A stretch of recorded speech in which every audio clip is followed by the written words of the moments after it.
Ayan na po ang aking parcel. Sa mga mahilig maglasada at tamad lumabas, ayan na po, nakasave na po ako niyan ng mahigit 200 plus.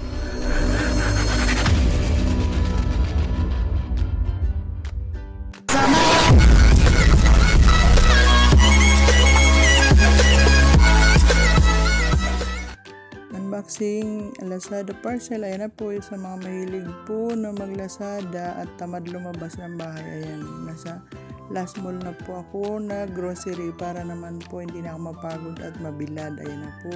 Sa halagang 664 pesos. Ayan, nakasave po ako ng 213 pesos. At itong sabon na ito, 97 pesos lang po yan. Ayan. Moisturizer po yan na sabon para sa anak ko.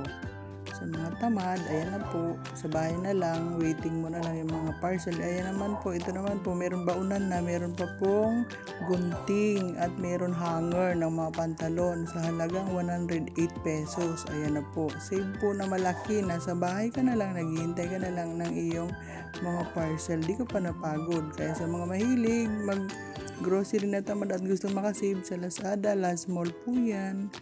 At marami pong sale. Thank you for watching.